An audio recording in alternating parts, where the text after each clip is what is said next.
What's up, everyone? It's your girl Chanel from Complex Simplicity, and I'm doing a vlog on my review of Gabrielle Union's book, We're Gonna Need More Wine. So I completed this book last Wednesday and wanted to kind of let it all settle in before I gave my review, meaning didn't want to just rush and give a review. I wanted to have a moment to kind of think of the book and the experience. To say the least, it is an entertaining book that for the most part will have you interested. I actually listened to her book. I bought the audio version, something that I prefer to do with most books because I like to use the time that I'm driving from point A to wherever I'm going, B, C, D, E, F, to listen to the book. And I feel like it's a different experience when you hear the actual author's voice. You hear the inflections that come in their voice as they're speaking the words to their story. And definitely you get Gabrielle Union's voice, you get her sarcasm, you get her personality that shines through. And so it is entertaining. There were a few times I would catch myself kind of spacing out while driving, but for the most part, her book did hold my attention. It was about 7 hours and 30 something minutes for the audio version, so it took me maybe about a week to get through it. I would listen to it every time I was driving to my destinations. And interesting as far as what her story entails, her childhood. She speaks a lot about, her family. They moved from Oklahoma to Pleasanton, California, which seems to be more of an upscale, well-off, well-to-do type of neighborhood. So she now had to go to schools where there are predominantly white children and not many people of color or children of color in her schools. And the struggle that she would face as far as wanting to fit in and wanting to blend in, as most of us do, especially at those early ages, and wanting to dull down her blackness and what comes with her and her culture to fit in with them.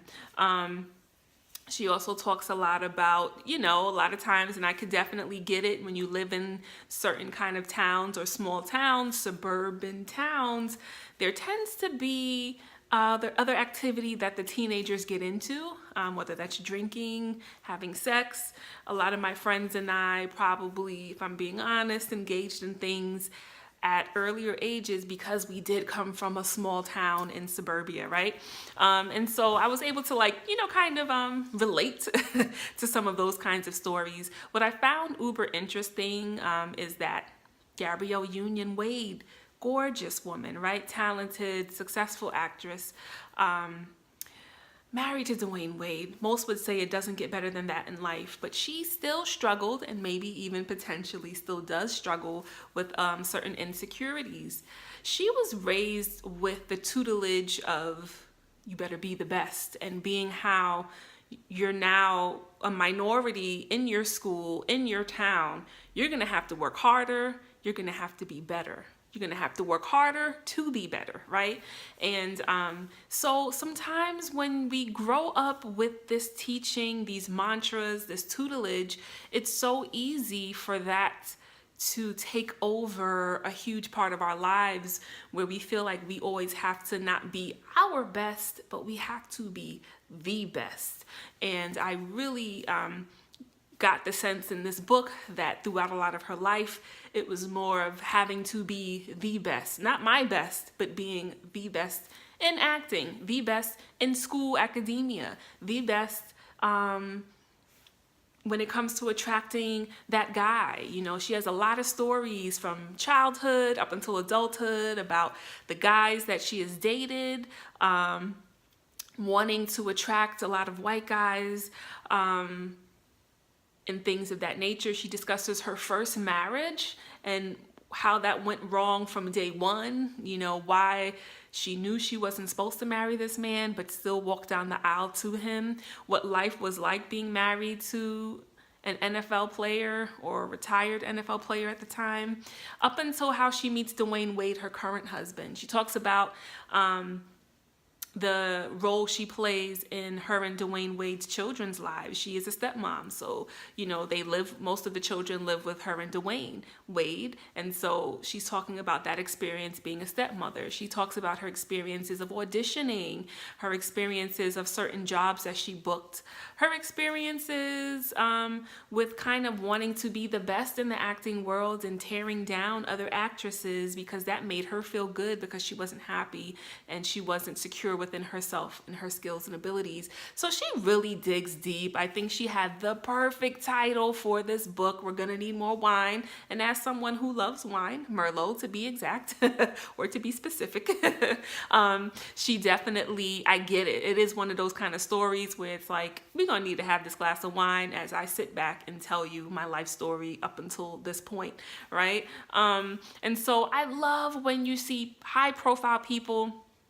I love when you see us day-to-day normal working folk be able to go there and keep it real and talk in a deep way about our issues, our journeys, our life stories, our insecurities, the things we do great. Like, we should be able to put it all out there, and I respect the fact that she has put it all out there.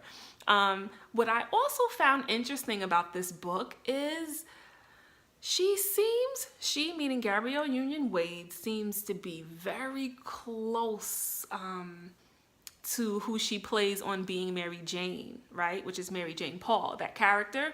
So what I'm saying is the character of Mary Jane Paul and the actual person, Gabrielle Union Wade, seem to be very similar. And it had me thinking, like, is this why she played the hell out of this role of Mary Jane Paul and Being Mary Jane? Because essentially she can relate to a lot of what this character is going through. In the book, she even discussed she had about maybe 7 to 9 miscarriages trying to have a baby by her current husband, and all that comes with that, how it's hard for her to go to baby showers, baby birthday celebrations, because she's been on this journey and wanting to have a baby but can't for whatever reasons. And so everything, just even from the types of guys that she would deal with on down to, just how she had that mentality of wanting to be the best actress and tear down other ones who she felt or might have felt threatened by or felt were booking more jobs and gigs and roles than she was. Like, this all sounds so much like Mary Jane Paul and Being Mary Jane, if I'm being honest with you. For those who might have watched that show, you probably get what I'm saying if you were to read or listen to this book.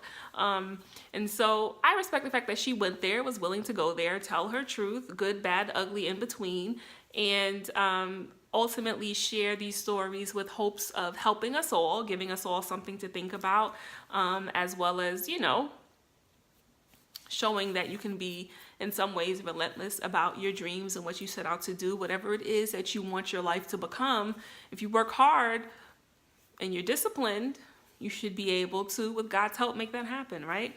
Now, I'll be honest with you, Gabrielle Union has this layer of sarcasm that's a huge part of her personality, and at times, if I'm being 100% honest, I would find myself being slightly annoyed, and that's only because I'm not the girl that's sarcastic or the girl that likes to deal with people who are uber sarcastic. I've had a few friends in life who are naturally sarcastic and seem to actually like that attribute about themselves. I'm not going to say it's good or bad, but sometimes it would rub me the wrong way, if I'm being honest, or annoy me, because to me, sarcasm, there's so much that comes with that, right? Like, why is it that we can't just say what we're going to say? Why does it have to have this like boom, boom, psh behind it kind of thing, Just be a straight shooter, say what it is, So with sarcasm, sometimes I think that it's like I'm joking, but I'm not really joking. I'm joking, but I'm serious, but I'm not, but I am kind of thing behind it that at times can rub me the wrong way. So in listening to this book, there were times where Gabrielle had that uber sarcasm thing going on that would rub me the wrong way at times, but not to the point where I wasn't able to enjoy the book, or not to the point where I wasn't able to get through the book, so to speak. But it's in there. So for those who are sarcastic lovers, or who are sarcastic themselves, you may find that this is your judge, I've watched a lot of different projects, movies, TV shows that Gabrielle Union has been a part of. And that's what kind of had me wondering about her life and her journey to where she is now. I remember when she would be on certain episodes of the show Seventh Heaven, or when she would do these little cameo roles on all the shows that I grew up watching, whether it was The Fresh Prince of Bel-Air or, Family Matters, whatever the show was. I could be quoting some of the wrong ones, but you get what I'm saying. She would be on a lot of those shows. And then we all know the infamous Bring It On. That was my movie, right? With the, I said, burr, it's cold here. There must be some toros or whoever in the atmosphere, clovers, whatever, right? So for someone who loved dance and cheering growing up, that movie definitely resonated with me, and I was excited to watch it over and over and over again, right?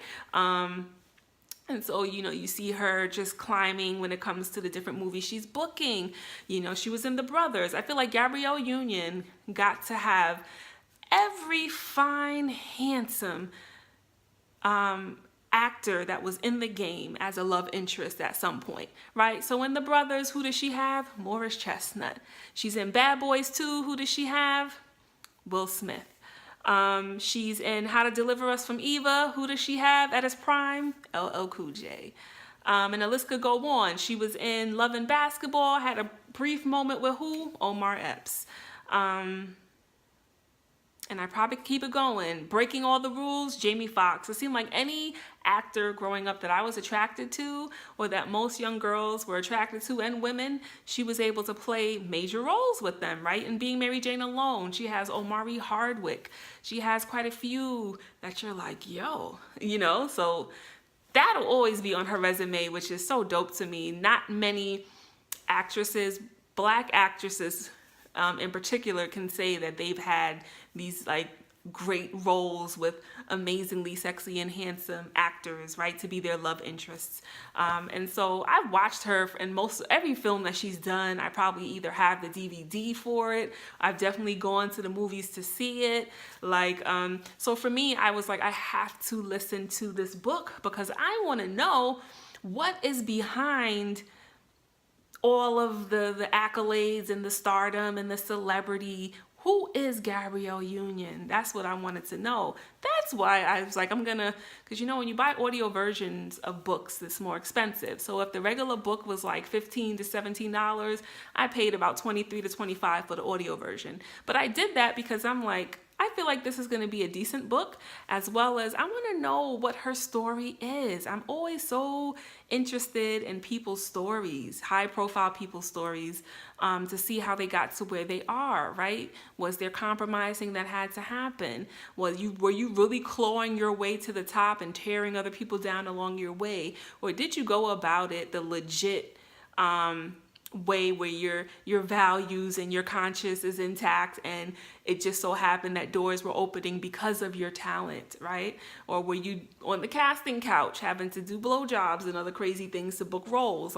What was it about her that made her get to the point that she is? And I know her journey was slow and steady. It definitely wasn't overnight. That I'll give her. She had to work her way to where she is now. And she shares some of these stories. So for the people out there who are a part of the acting world, you're an aspiring actress, actor, you are an actress, actor, you may want to read or listen to this book because she definitely has quite a few stories on her journey in the Hollywood world, right? And how she was able to be the Gabrielle Union Wade that we know her to be as far as lights, camera, action. And so what I always seem to find, it's like always the ones that make it, that are uber talented, that have a lot of insecurities and self-worth and confidence issues, right? And you wonder, well, how did you get there? A lot of them will fake it till they make it. And then you have those who will own it up the whole way, like, I don't feel secure in myself, but I'm just taking this a day at a time, right? But I think it's great when they're able to share their stories, because for those of us, whatever it is that we are trying to achieve or aspiring to do in our lives, it's good to hear other people's stories and to hear how things and doors could possibly be open. I feel like between the people who I may watch on YouTube, or I may watch radio shows, or I may watch TV talk shows, or I may listen to and read books. You just got to be yourself. I feel like that'll get you way farther than trying to be what you think everybody wants you to be. Slow and steady definitely wins the race. No rush. You know what I'm saying? Whatever is going to be is going to be.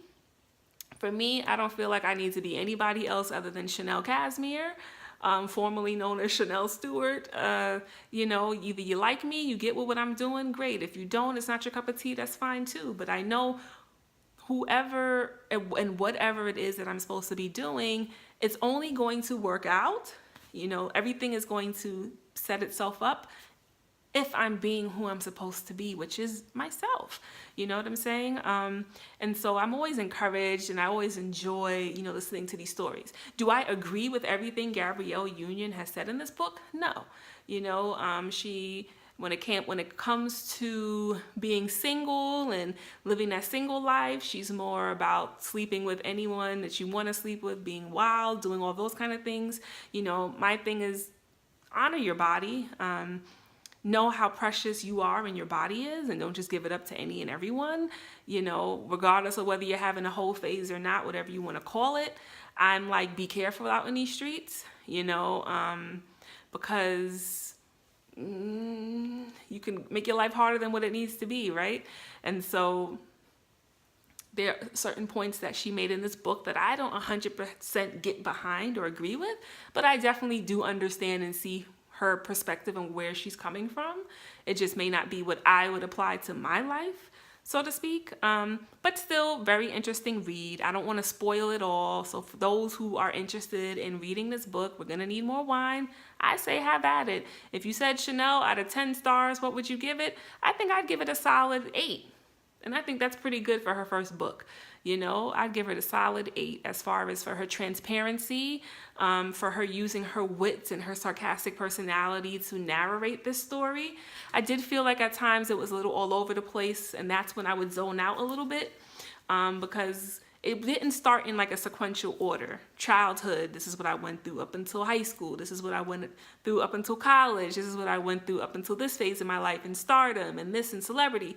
It kind of was going in and out with the story. So even though she's talking about childhood issues, maybe in a paragraph or two later, she might be talking about something that happened in adulthood. And I get it. She probably was bouncing back with her story, wanting to connect certain dots. So just for those who are going to read it or listen to it, just know that. So she's going to jump around a little bit. She'll bring everything together. It'll make sense in the end. But if you find yourself drifting off in thought or like, whoa, I'm lost, what just happened?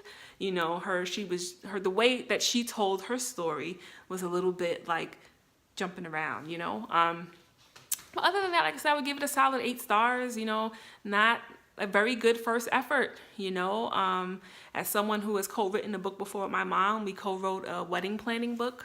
And so I do get and understand it's real when you're writing. It's not just like this easy thing, like, oh, I want to write a book. Like, it does take a lot of effort and thought process. And so I could definitely give her 8 stars out of 10. And anyone who is a fan of hers or you're interested in her life and her journey, read it. I got mine on iBooks. You can get it anywhere. She's a big star, so it's all over. Anywhere that sells books, you can buy this book. But yes, it was definitely a pretty decent listening audiobook that I engaged in for a week. And now I'm wondering what my next book is going to be. I did see months ago Lala had come up with a book, and she does have an audio version for it. So that may be the next book that I purchase this week, because I'm kind of in the mood to really hear people's stories and not just listen to music during my daily drives and commutes. I kind of want to hear other people's stories to be inspired and, to learn and to just broaden my knowledge of certain things. And so I encourage you out there as well. It's so easy for us to be caught up on our phones and our TVs and reality TV and all this stuff. Like, let's take it back to the basics every now and then. Read or listen to a good book. Like, it's dope. I also enjoy listening to the books because I feel like it improves your listening skills, right? There's a certain level of focus you have to have when you're listening. And I'm listening and driving, and it's relaxing and peaceful for me. I find myself cracking up in the car sometimes, or just really in heavy thought, whatever pertaining to whatever the subject matter is about. And so, you know, maybe when you're on your commute, you know, if you're on trains and buses, you know, pull out that good book from your bag and start reading. Or if you're like me and you drive, maybe listen to an audio book in your car.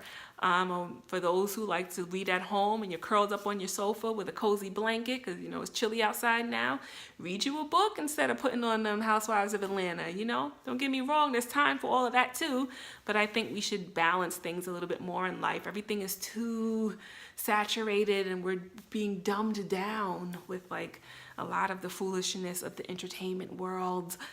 When it comes to reality TV and video games and always on our social media, like it's okay to like break away from that and read a book or listen to one every now and then. So I hope you enjoyed this review of Gabrielle Union's book, and we're going to need more wine. And continue to head to complexsimplicity.com. Until next time.